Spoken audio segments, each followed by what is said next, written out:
രാജ്യസഭാ സീറ്റിൽ നിലപാട് ഘടിപ്പിച്ച് സിപിഐ ഒരു വിട്ടുവീഴ്ചയ്ക്കും തയ്യാറല്ലെന്ന് ബിനോയ് വിശ്വം. സിപിഎമ്മുമായുള്ള ഉഭയകക്ഷി ചർച്ചയിൽ ധാരണയായില്ല. സീറ്റ് 100% സിപിഐക്ക് അർഹതപ്പെട്ടതെന്ന് സി ദിവാകരൻ. സിപിഎം ഉചിതമായ തീരുമാനമെടുക്കട്ടെ എന്ന് പ്രതീക്ഷയെന്ന് ജോസ് കെ മാണി.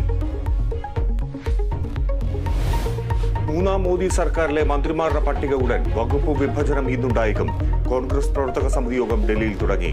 പ്രതിപക്ഷ നേതാവായി രാഹുൽ ഗാന്ധിയെ തെരഞ്ഞെടുത്തേക്കും.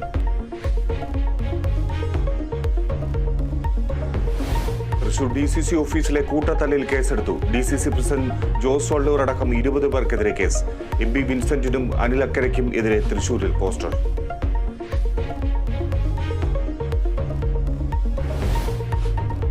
കൊച്ചിയിൽ വീണ്ടും സ്ലാബിനടിയിൽ കുരുങ്ങി അപകടം. പാലാരിവട്ടത്ത് കാൽനട യാത്രക്കാരിയുടെ കാൽ സ്ലാബിനടിയിൽ കുരുങ്ങി. അപകടത്തിന് കാരണം അശാസ്ത്രീയ നിർമ്മാണമെന്ന ആക്ഷേപം.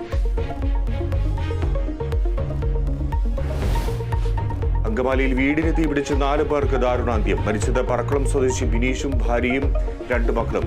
ഷോർട്ട് സർക്യൂട്ട് അല്ലെന്ന് പോലീസ് നിഗമനം.